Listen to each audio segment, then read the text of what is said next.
State of Decay 3, obviously, it hasn't been canceled.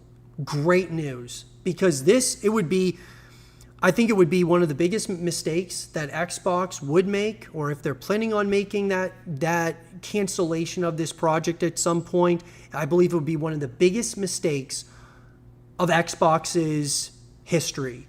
Because I believe that State of Decay 3 and the State of Decay franchise is one game away from becoming a flagship IP for Xbox. Obviously, Ches Corden has mentioned that State of Decay 3 is not, you don't need to be concerned right now about it being canceled or anything of that nature, which is awesome news. So let's move forward. So I want to talk about the multiplayer. Obviously, State of Decay 3 has two other game developers working on the title. We have the Coalition, the folks that work on Gears of War Reloaded, the ones who are making Gears of War E-Day are helping out Undead Labs with State of Decay 3. And the folks over at Obsidian, the guys and girls who make Grounded, who are working on Grounded 2 and the Outer Worlds 2, are also helping out State of Decay 3 and Undead Labs. So in an article coming to us from Game Rant and Joshua Duckworth over there, Grounded 2 is a proving ground for State of Decay 3's multiplayer. So in 2024, it was announced that State of Decay 3's Undead Labs was receiving assistance from Obsidian Entertainment on its shared world feature. This was big news then, but it's even bigger news now with Grounded 2's early access release being right around the corner. As fans know, the limited co-op of State of Decay 2 was criticized as being a ride-along. It was meant to help out the communities of each player with additional loot and items, but it ended up not being very fun. As a result, the co-op community could never really get invested in State of Decay 2, and that one promising feature ended up amounting to very little. Grounded, of course, did not have this issue, so Undead Labs leaning on Obsidian Entertainment shows how committed the studio is to State of Decay 3. More than that, though, it means Grounded 2 might foreshadow the full prowess of the feature. You know, I disagree a little bit. Yes, it wasn't as fun as it could be within State of Decay 2, that the limited co-op experiences, but I feel that with State of Decay 2, they were testing a lot of these things as well for the future, right? They had no idea, like, okay, are these co-op features going to make sense? Are they going to be something that resonates within, the fan base? And a lot of people really, like I said, so many new people came into the State of Decay franchise with State of Decay 2, and so now leaning heavier into this and having Obsidian there to help out and support with it, I think is going to be an absolute cheat code.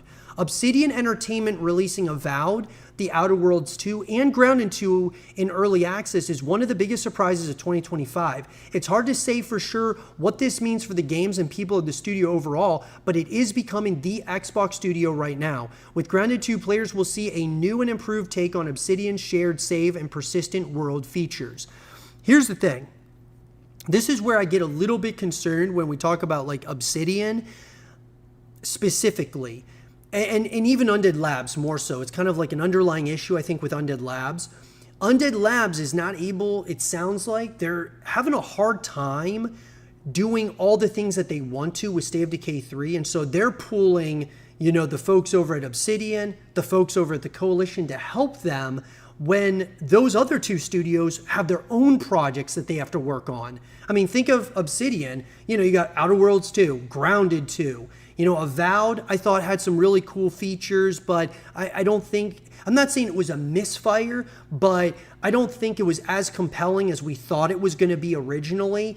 Grounded 2 seems really interesting. Outer Worlds 2, once again, interesting. It's not so much my cup of tea, but I know a lot of people love the Outer Worlds. So overall, though, if Obsidian is helping State of Decay and they're helping out Undead Labs, ultimately, they're not able to focus as much time and resource and development on their own stuff. The same thing with the Coalition, which is where I get a little bit concerned, like maybe this will help State of Decay 3, but is it helping those other games out there like Gears of War, like Grounded, so on and so forth? So it's just something to think about.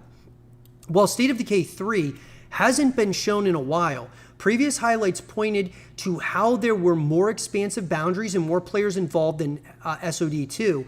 Undead Labs has also indicated that it would be more flexible with online co-op so that players will have a true open co-op world owned by multiplayer with deeper and stronger combat features in State of Decay 3. This again combines Undead Labs' strengths in the IP with Obsidian's expertise with the tech. Of course, it's simple enough to talk the talk but not walk the walk, and that's why Grounded 2 is important for State of Decay 3. Grounded 2 is likely going to have the same persistent world and shared save features that will indicate how State of Decay 3 works. Some improvements, innovations, and new features are to be expected, and while it's possible State of Decay 3 represents a step beyond that, it's going to be rooted in the expertise on display with Grounded 2. Sure, one is more child-friendly and the other is a zombie co-op game, but the underlying tech is going to play a role in each of their success. I totally agree.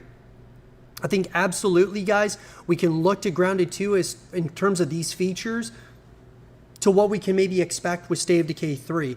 And then on the flip side, when we talk about what the Coalition is doing for Undead Labs, I think that they might be helping out with the Horde Mode. Obviously, the Coalition, known for Gears of War, you know, that they're a Gears of War studio at this point. Horde Mode is one of the major features within Gears of War and, you know, from its entire history. And so they may be helping out with some type of Horde Mode or something of that nature, whereas Obsidian might be helping with like co-op multiplayer stuff. It's going to be really interesting and fascinating to see how these studios and what they are exactly doing for State of Decay 3 and Undead Labs. But the question is for all of you, what do you guys think about State of Decay 3 getting all this help from these other fellow developers, that being Obsidian and the Coalition, and do you think it's going to elevate the process but also the quality of State of Decay 3? What are your guys' thoughts about it? Let us know in the comment section down below and let us know your thoughts.